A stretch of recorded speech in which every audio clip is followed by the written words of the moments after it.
Okay, let's talk cameras. Now, obviously the S1R II has just been announced, which is why you're here. And a lot of people are going to be talking about some of the really impressive video specs that this camera has. And so for that reason, I wanted to share my thoughts as a professional who uses this kit for photography and video, why I think this camera is not the camera you want it to be. But that's not the whole story. So let's dive into it.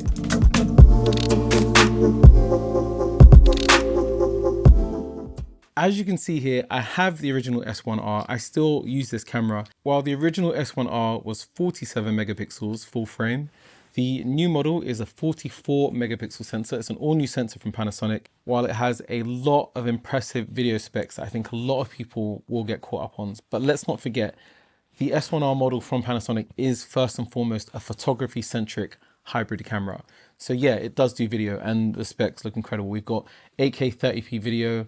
We've got 4K 60 and 4K 120, which uses the full width of the sensor. So there's a very, very minimal crop. It's exactly the same thing that you'd get from the FX3 or any other camera from Sony or Canon that can record 4K 120p video. So that's nothing different here.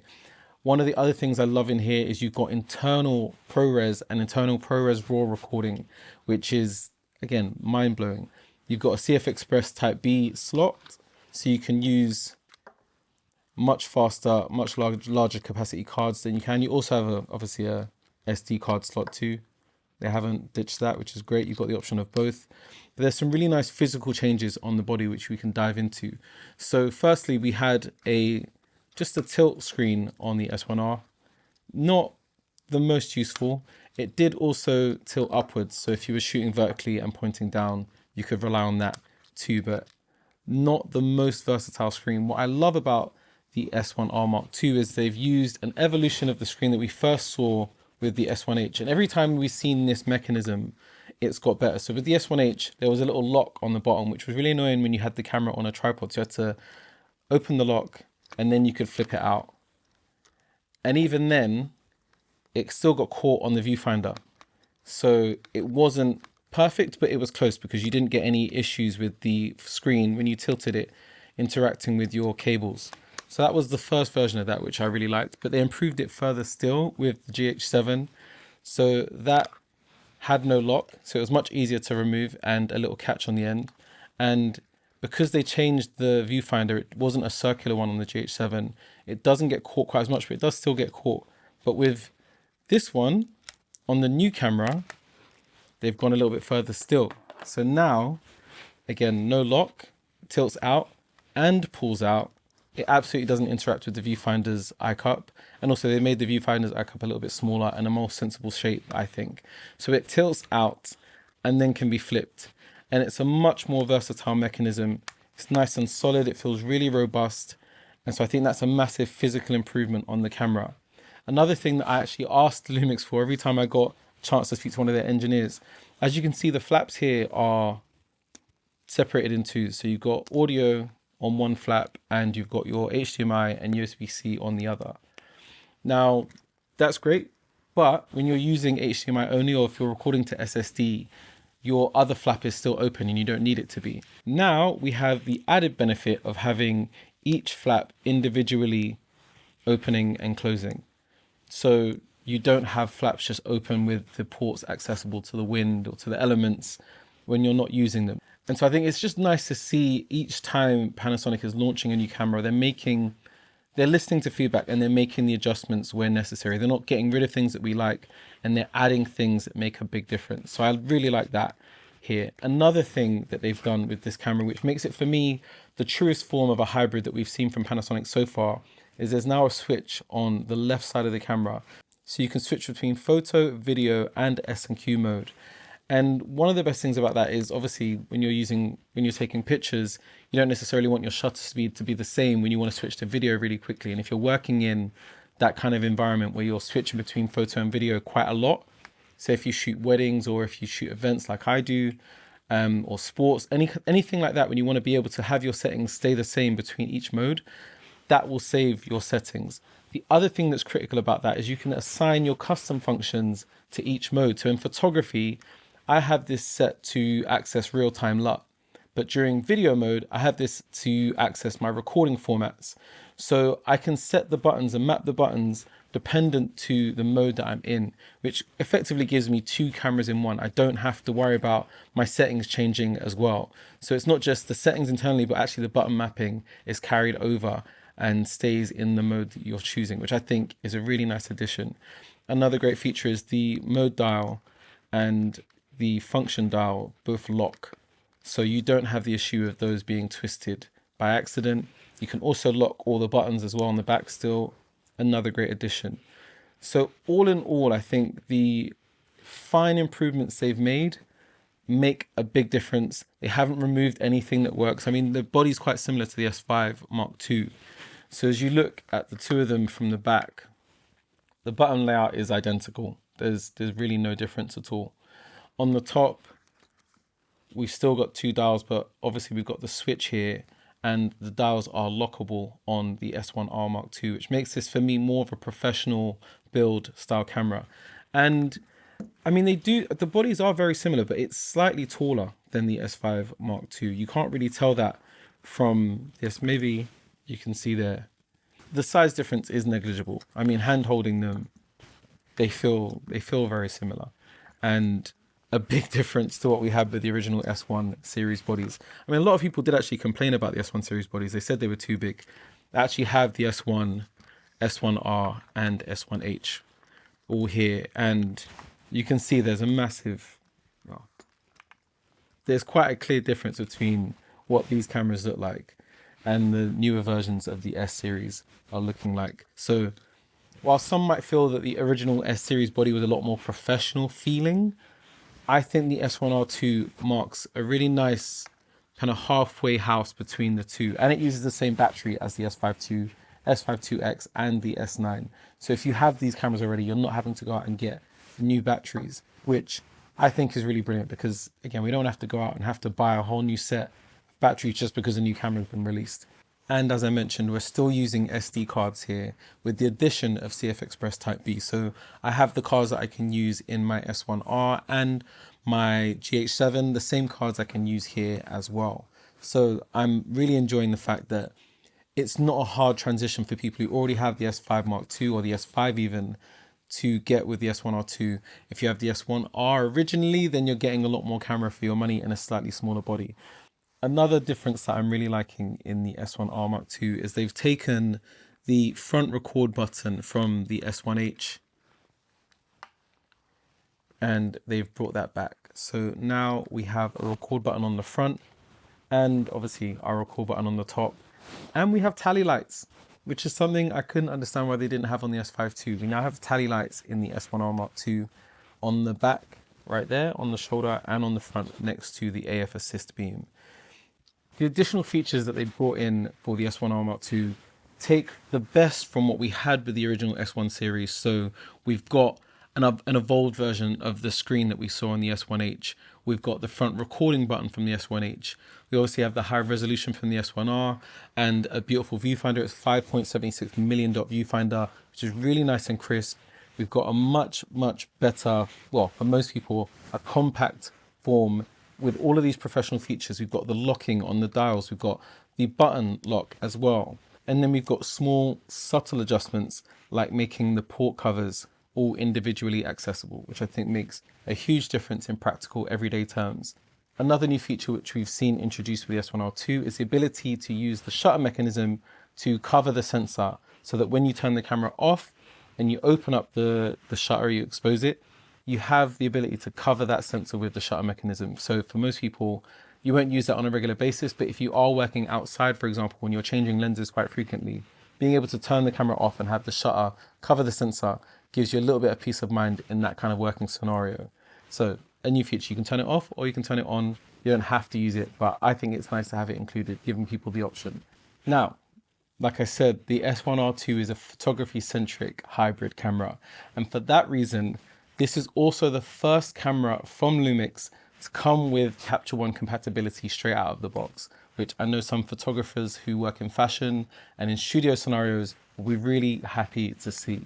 In terms of continuous shooting, you've got two different settings here on the dial. So you've got high speed, which uses the mechanical shutter that will give you up to 9 frames per second continuous shooting. And I didn't experience any buffering issues. I could just keep pressing the shutter every time it ran through its burst, and I didn't run into any buffering issues. On the high speed, the super high speed mode, which uses the electronic shutter, you've got up to 40 frames per second in each shutter with continuous autofocus that will give you RAW and JPEG images, and also it gives you a buffer limit of 70. So when you hold the shutter down, it will run for 70 images, and then it takes about 16 seconds for that buffer to clear. But even then, you can do smaller bursts. It just won't give you that full 70 buffer because it hasn't fully cleared yet. But that's 40 frames per second with a buffer of 70. So you're not gonna miss any of the action. And like I said, you've still got your autofocus. Continuous autofocus will still be active that whole time. And another thing that's really cool with this camera is it now has pre-burst mode as well.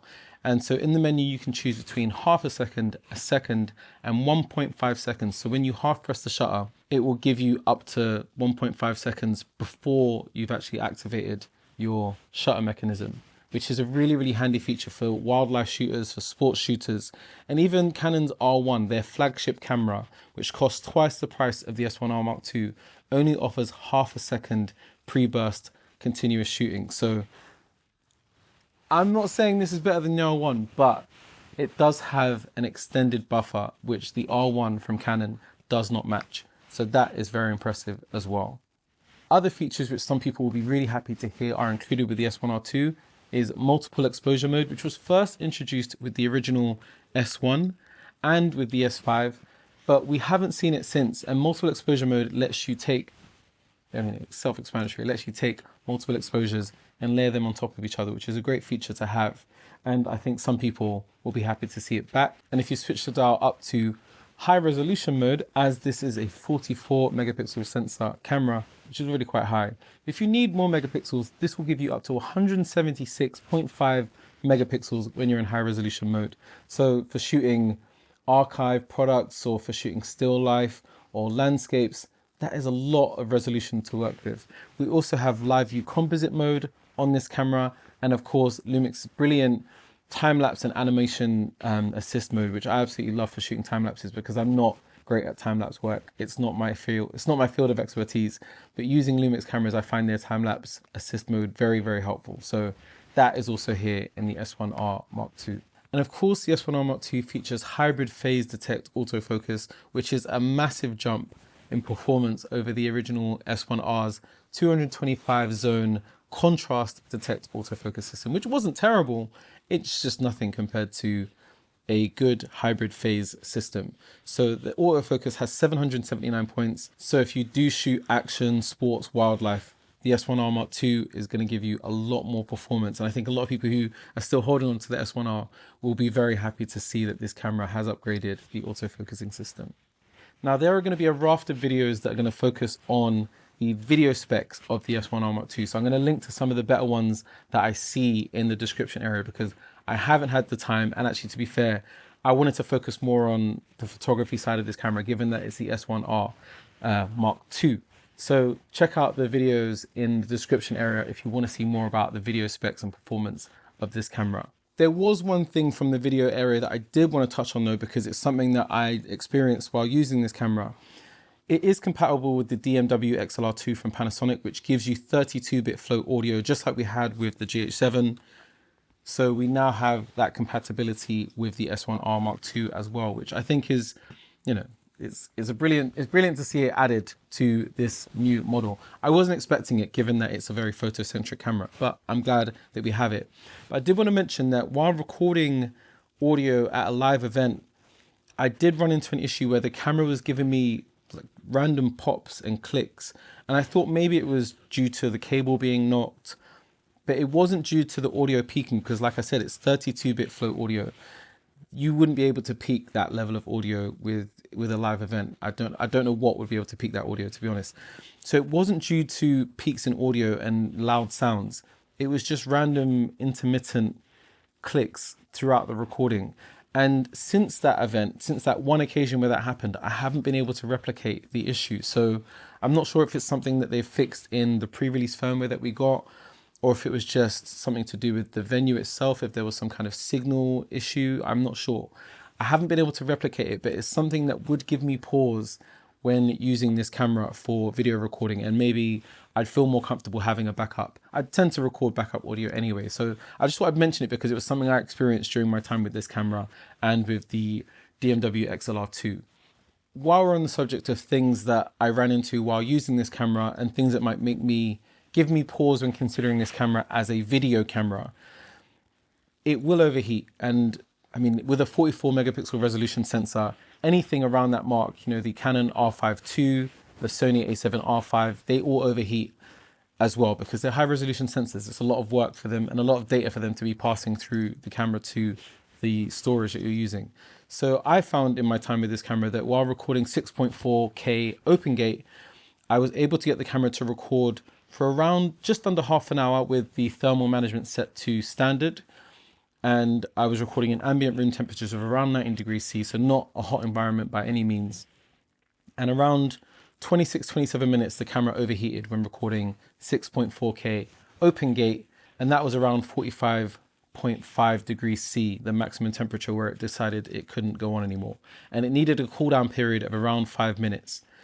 If I set thermal management to high, however, I could get the camera to record for about double that. So around 49 minutes, the camera would record 6.4K open gate at 30 frames per second before overheating. So just under 50 minutes. Now, for my purposes, I record long form interview content. I record podcasts, which can last well over an hour, sometimes 2 hours. And so for that reason, I wouldn't use a high resolution camera of any brand to record that type of content in long form, because as I said, the R5 Mark II, the Sony A7R5 will both overheat at around half an hour as well. So they aren't long form video content cameras, they're photography centric hybrid cameras anyway. So that is why I would mention this camera is not what you want if you're waiting for an S1H Mark II, because that camera, as I still use the S1H, will record for hours and hours and hours and will not overheat. Same with the GH7, and actually same with the S5II. I tried to get these to overheat and relayed memory cards for about 10 hours and they didn't overheat. They didn't even reach anything close to 45 degrees C or 113 degrees Fahrenheit if you're in the US. So yeah, I wanted to mention that in terms of overheating, this isn't a camera I would use for long form video content, but it's not designed for that. So it's worth mentioning if that is something that you do want to do. Even recording internal ProRes at 5.8K 30 frames per second, I didn't manage to get the camera to overheat in that setup because the memory card fills up at around 27 minutes. So using a 1 terabyte memory card, you'll only get 27 minutes of recording. The camera will keep going and it won't overheat at that point. You'll have to change cards before the camera has a problem. So that is also something worth mentioning. Now, let's talk about who this camera is really for. So as I mentioned before, this is a photo-centric hybrid camera. The S1R was the photo-centric model in the series. The S1 was the all-rounder, and the S1H was the video-centric camera from Panasonic in the original series. So I expected the same from the S1R Mark II. And in terms of video specs, massively impressed. It does do a great job of recording high quality video clips for mixed purpose use as a hybrid camera. If you're into photography, which is why I think this is a camera that you should be considering, then it knocks everything the original S1R could do out of the park. The resolution is great, even though it's 47 to 44 megapixels now. The resolution is still fantastic. You've got high resolution mode, which is 176.5 megapixels. So that's huge. And just the general functionality of the camera, it handles low light very well. I could shoot at ISO 6400 and still have very comfortably usable images. So in terms of photography, the autofocusing system, it's night and day between what the S1R could do and what the S1R Mark II can do. So there are huge improvements across the board for photography. And I think for that reason, if you are a photography first creator, if you're a wedding photographer, a sports photographer, a fashion photographer who also needs to get some video clips for your work and to create edits out of, I think this is a camera that's going to serve you very, very well. But if you're a video first creator, if you're a videographer specifically, you don't actually really need stills at all, then this isn't the camera for you. It's not the camera you want it to be. This is a photo-centric hybrid. So maybe you should wait for their video-centric hybrid, and I hope that will be coming soon. Anyway, that's enough for me rambling on about what I think this camera can do and where I think it sits within the lineup from Panasonic. I've really enjoyed my time with it so far. I look forward to using it more, and I will be doing a more full review once I've had a little bit more time to use this camera and some more scenarios to test it out in that I think might be worth sharing with you guys. So if you've enjoyed that video, please give it a thumbs up. If you have any comments or questions, please put them in the section below. And if you're feeling generous, I'd really appreciate a subscribe. It would help me build this channel. I'm still a relatively small creator for YouTube. Sorry, yes. Also, let me mention that on my Instagram channel, I will be sharing some shorter videos that drill down onto some of the features specifically from this camera. So if you want to see some shorter clips and breakdowns, follow me on Instagram, gadgetsJON, and I will share some clips on that as well. But anyway, thanks for watching. I look forward to seeing you guys in the next video.